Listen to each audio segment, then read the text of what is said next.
زندگی بدلنی۔ اب یہ امام بخاری رحمۃ اللہ علیہ کے استادوں میں سے ہے، اور یہ عجیب بات ہے کہ جن کے سے سن کر زندگی بدلی تھی ان سے ایک ہی حدیث سنی، حضرت شعبہ سے ایک ہی حدیث سنی، ان کی ایک ہی حدیث ہزاروں پر بھاری ہو گئی، ان سے انہوں نے ایک ہی حدیث نقل کی ہے جو ان سے سنی ہے کہ اذا لم تستحی فاصنع ما شئت۔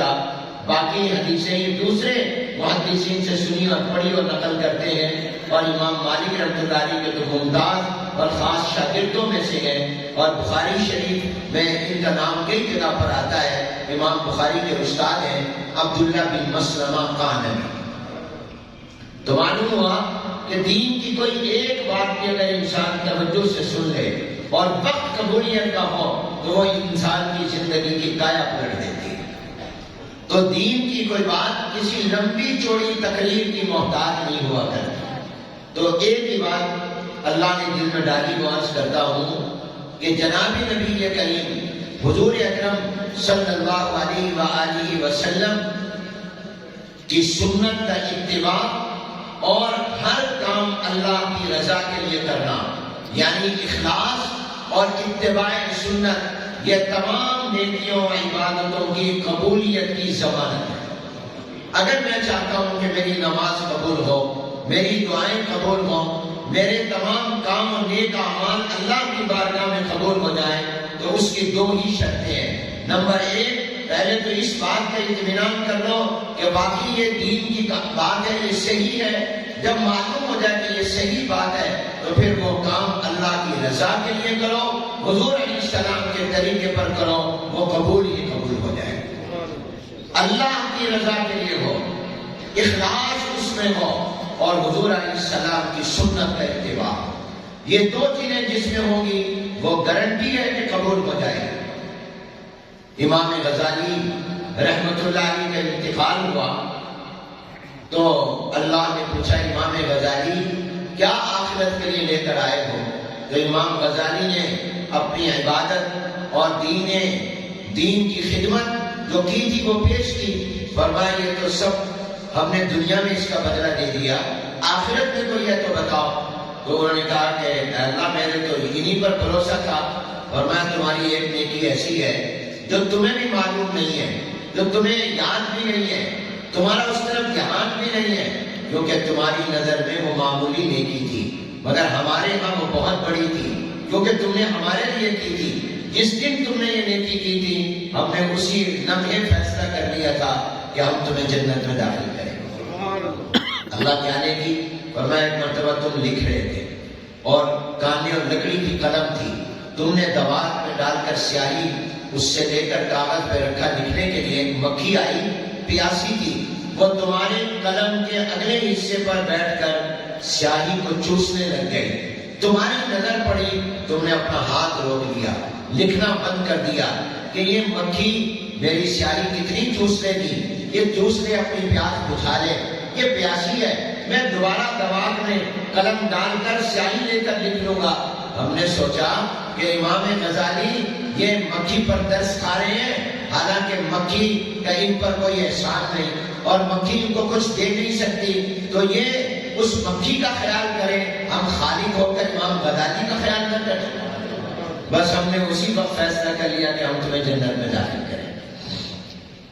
حضور اکرم صلی اللہ علیہ وسلم نے حدیثوں میں یہ واقعہ بیان کیا، پہلی قوموں میں سے ایک عورت کا بدکارہ اور فاحشہ عورت تھی، ایک پیاسے کتے کو دیکھا، پیاس کی وجہ سے اس کی زبان باہر نکلی ہوئی ہے، تو اس عورت نے اپنی جوتے اتارے اور اس کے ساتھ رسی باندھی اور اس کو کنویں میں نیچے لٹکا کر پانی نکالا اور اس کتے کو پلایا۔ غیب سے آواز آئی کہ تو نے پیاسے کتے کو پانی پلایا، ہم نے تجھے جنت میں داخل کیا۔ امام ابو داؤد رحمۃ اللہ علیہ ساحل سمندر پر کھڑے تھے اور سمندر میں بحری جہاز کا سوار لوگوں میں سے ایک کو چھینک آئی، اونچی آواز سے اس نے کہا الحمدللہ۔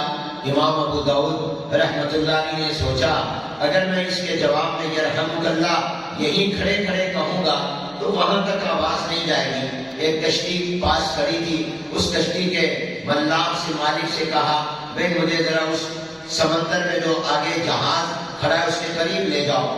اس نے کہا 3 درہم دوں گا، کہا لے لو۔ لے گئے، وہاں قریب جا کر کہا اونچی آواز سے یرحمک اللہ. غیب سے آواز آئی امام ابو داؤد تم نے 3 درہم کے بدلے میں جنت خرید لی. ساری زندگی جناب نبی کریم صلی اللہ علیہ وسلم کی احادیث کو جمع کیا, پڑھنے پڑھانے میں زندگی لگا دی, مگر اس پر یہ آواز نہیں آئی. صرف 3 درہم کے اس عمل پر آواز یہ آ گئی کہ تم نے جا کر یرحمک اللہ کہا. کیوں؟ اس لیے کہ نیت یہ تھی کہ اللہ کی رضا کے لیے کر رہا ہوں. تو جو کام اللہ کی رضا کے لیے کیا جائے وہ کام چھوٹا نہیں ہوتا, وہ بڑا ہوتا ہے. کیونکہ جب کام اللہ کے لیے ہے اور اللہ اکبر ہم دن رات کہتے ہیں اللہ سب سے بڑا ہے, تو جو کام نیکی تم اللہ کے لیے کرو گے وہ نیکی بھی بڑی ہو جائے گی, وہ چھوٹی نہیں ہوگی. اور اللہ کے علاوہ ساری مخلوق چھوٹی ہے. جو کسی پیر کو خوش کرنے کے لیے, کسی استاد کو خوش کرنے کے لیے, لوگوں کو خوش کرنے کے لیے, دکھلانے کے لیے کرو گے وہ سب چھوٹے ہیں. اس عمل وہ عمل بھی چھوٹا ہو جائے گا, اس کی بھی کوئی اثر نہیں ہوگا.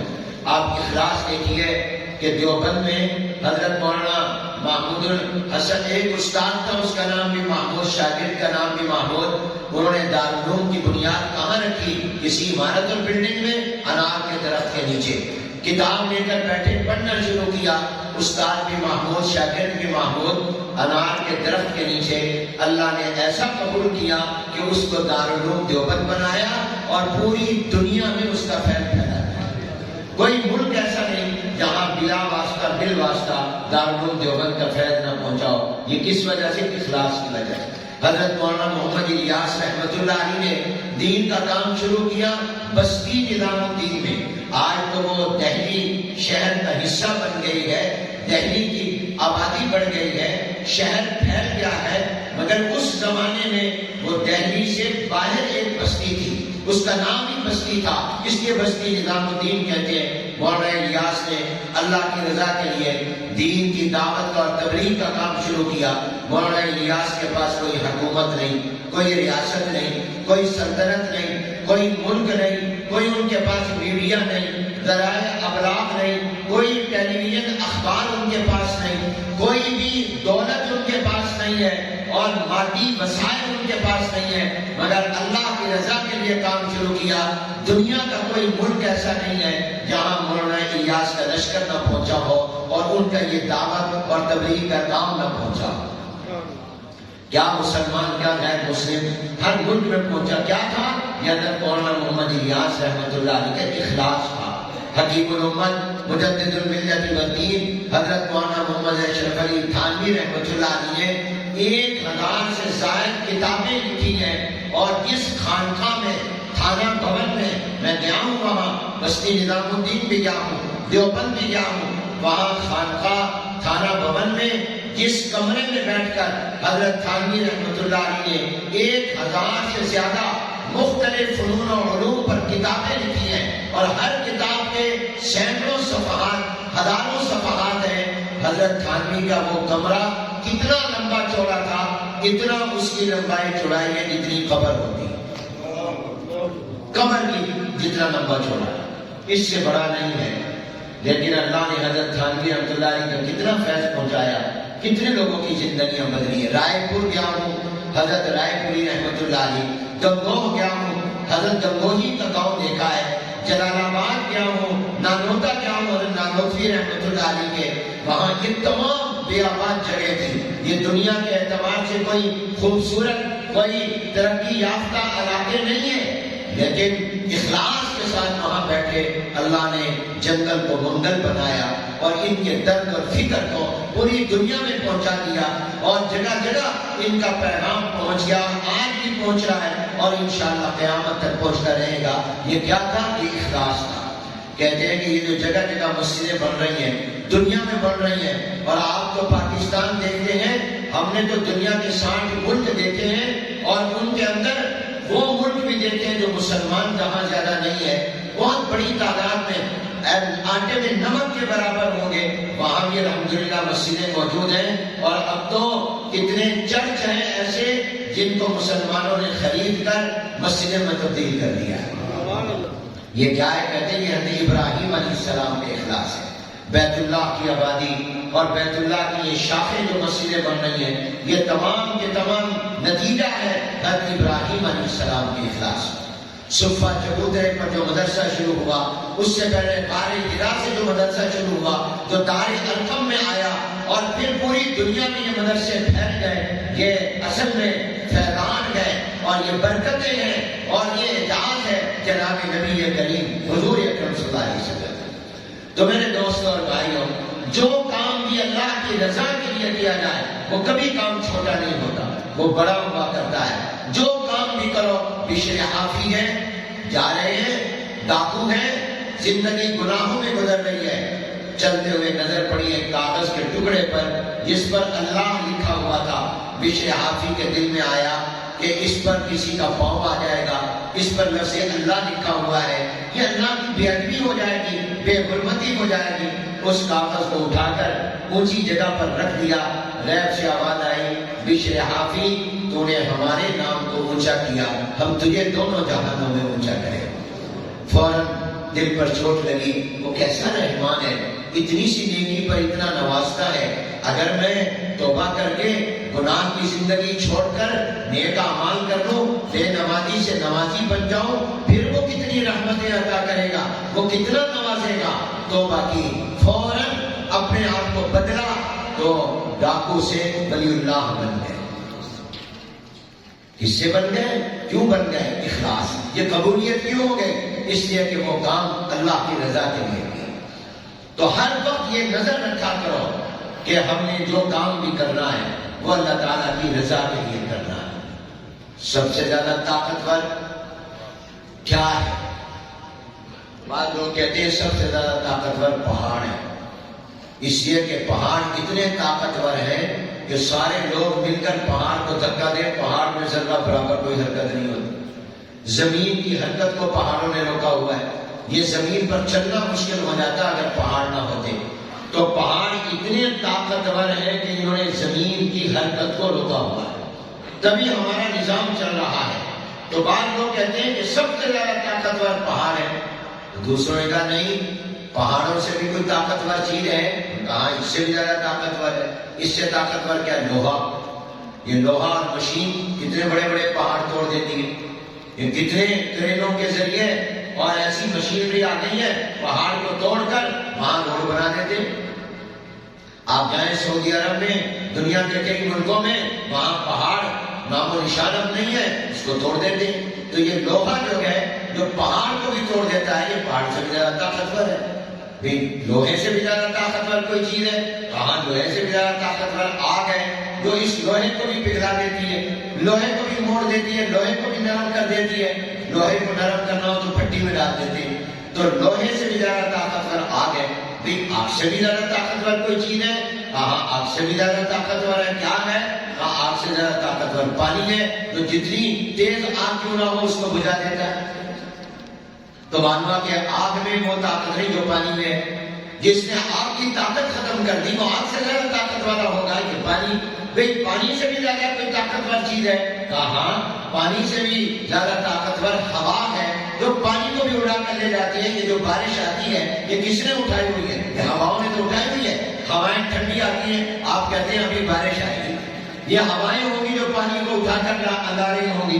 تو جس نے پانی کو بھی اٹھا لیا وہ پانی سے زیادہ طاقتور ہے۔ تو یہ مختلف طاقتور چیزیں بیان کی جا رہی ہیں۔ تو اسی طرح ہوا سے بھی طاقتور کئی چیزیں ہوں گی جو ہوا کو بھی روک لیتی اور بند کر لیتی ہیں۔ لیکن فرمایا گیا کہ جتنی طاقت والی چیزیں ہیں ان میں سے کسی میں وہ طاقت نہیں جو دائیں ہاتھ سے اگر کوئی صدقہ خیرات کرے اور بائیں ہاتھ کو بھی پتہ نہ چلے، اس اخلاص کی طاقت پہاڑ سے بھی زیادہ ہے، لوہے سے بھی زیادہ ہے، آگ سے بھی زیادہ ہے، پانی سے بھی زیادہ ہے، ہوا سے بھی زیادہ ہے۔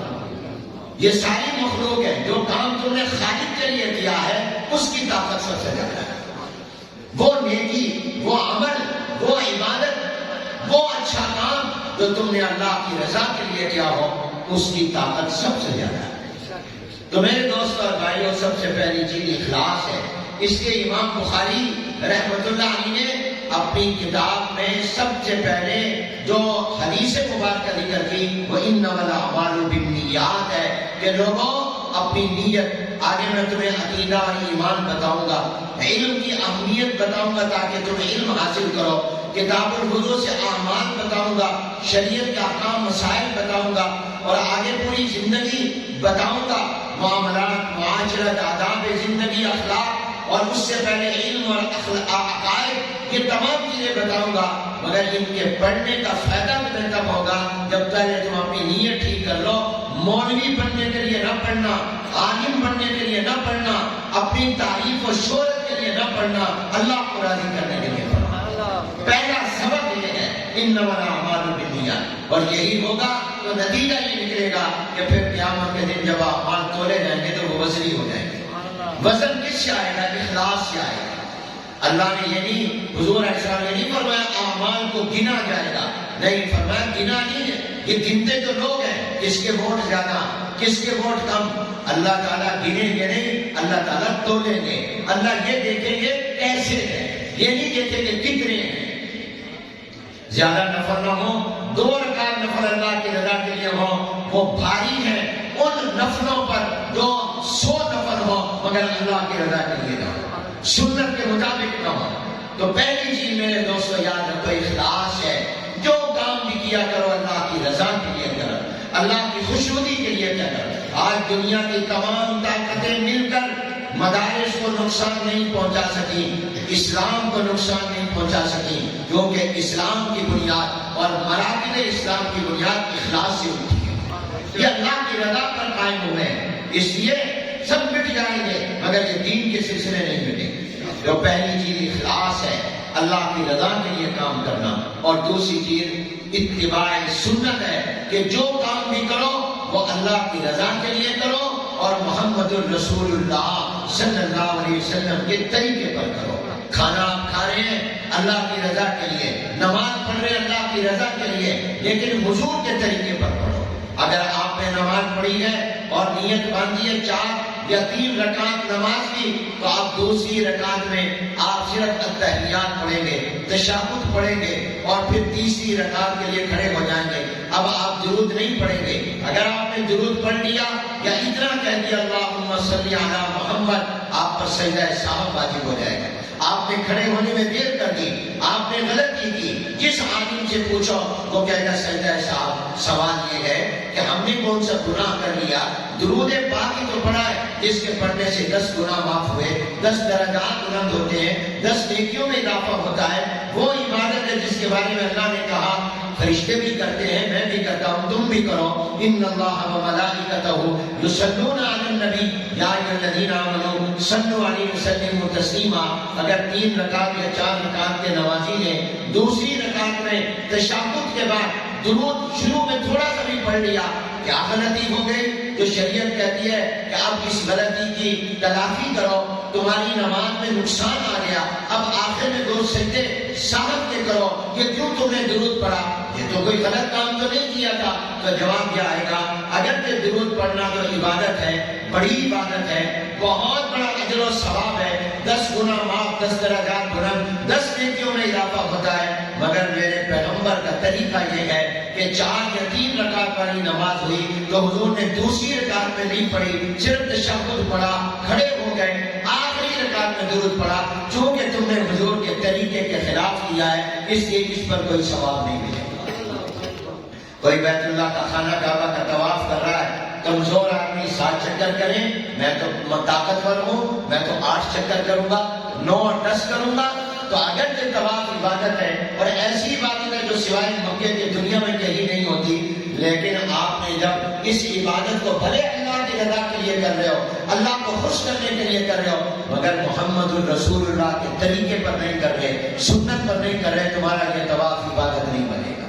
وہی بنے گا جس کے 7 چکر ہوں گے۔ تم صفا مروہ میں دوڑ رہے ہو، تم نے کہا ہم 7 کی بجائے 8 مرتبہ دوڑیں گے، 9 مرتبہ دوڑیں گے، ہم طاقتور ہیں، ہم کمزور لوگ تھوڑی ہیں۔ کمزور آدمی، بوڑھے آدمی وہ تو 7 چکر کریں، ہم تو جناب 8-9 کریں گے۔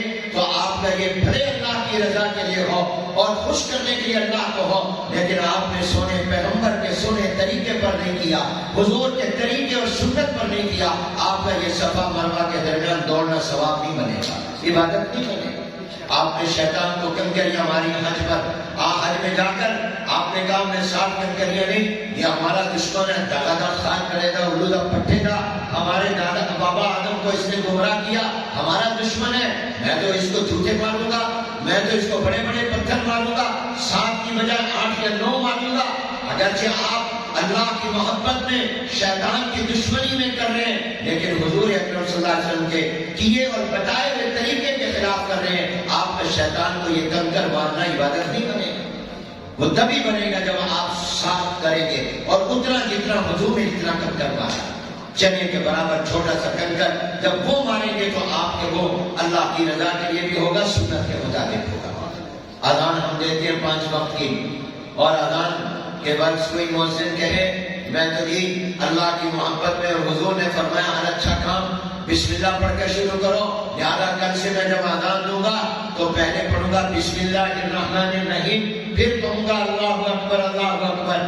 بتاؤ اب بسم اللہ پڑھنا حضور نے فرمایا ہے، اور اذان سے اچھا کام کیا ہوگا جس کو سن کر شیطان بھاگتا ہے۔ لیکن اگر کوئی مؤذن یہ بسم اللہ پڑھ کر اذان دینا شروع کر دے، یہ سنت بنے گا یا بدعت بنے گا؟ اس پر ثواب ملے گا یا اس پر ناراضگی اور عقاب ہوگا؟ کیوں؟ اس لیے کہ حضور نے بلال حبشی کو اللہ اکبر سے اذان سکھائی تھی، بسم اللہ سے نہیں سکھائی۔ اللہ نے جو اذان بھیجی تھی وہ اللہ اکبر سے بھیجی تھی۔ سعد القرۃ مسجد قباء کے مؤذن نے جو دی تھی وہ اللہ اکبر سے شروع ہوتی تھی۔ عبداللہ ابن ام مکتوم رضی اللہ عنہ جو اذان دی تھی وہ اللہ اکبر سے شروع ہوتی تھی۔ اور آپ نے کہا کہ اذان جب ختم ہوتی ہے تو اس میں کلمہ پورا نہیں، ادھورا ہے، کتنے پر اذان کس جملے پر ختم ہوتی ہے؟ تو آپ نے کہا بھائی مؤذن صاحب کل سے لا الہ الا اللہ صرف نہیں کہنا، لا الہ الا اللہ محمد اللہ پورا کلمہ پڑھ۔ تو حضور کے ساتھ محبت نہیں رکھتا، لا الہ الا اللہ پر اذان ختم کر دیتا ہے۔ اس نے کہا بہت اچھا، کل سے مؤذن نے کہا لا الہ الا اللہ محمد الرسول اللہ، بتاؤ یہ اذان عبادت بنے گی؟ کیوں؟ اذان تو اچھی ہے، کلمہ پڑھ رہا ہے، حضور کا عاشق ہے، حضور کی محبت میں حضور کا نام لے رہا ہے، لیکن میرے پیغمبر نے اذان اس طرح نہیں سکھائی۔ جو چیز بھی ہوگی وہ حضور کے طریقے پر ہوگی تو عبادت بنے گی۔ تو میں نے دوستو یاد رکھو، میں نے ایک ہی بات عرض کی کہ جو بھی کام کرو اللہ کی رضا کے لیے کرو، اور حضور علیہ السلام کی سنت کے مطابق کرو۔ کسی نیکی اور عمل میں قبولیت کی گارنٹی اور قبولیت کی ضمانت اور یہ اطمینان کہ میری یہ عبادت نیکی قبول ہو گئی، یہ تب ہوگی جب اللہ کے لیے ہوگی، اللہ کو راضی کرنے کے لیے ہوگی، اور حضور اکرم صلی اللہ علیہ وسلم کے طریقے پر ہوگی۔ اللہ ہمیں اس کی توفیق عطا فرمائے۔ سب حضرات کا، علماء کا شکریہ، مولانا کا، مولانا عبدالجلیل صاحب اور جتنے حضرات ہمارے شعبے کے مسئول ہیں، ان سب حضرات نے مجھے حکم دیا، میں یہاں حاضر ہو گیا۔ آج آپ میرے تھوڑے کو قبول کر لیں، یہ بھی تھوڑا نہیں زیادہ ہو گیا، پورا ہو گیا کہ نہیں ہو گیا؟ آج کا سبق یاد رہے گا تو انشاءاللہ یاد رہا تو پھر آئیں گے اور بعد میں پھر ملاقات بھی کریں گے۔ وآخر دعوانا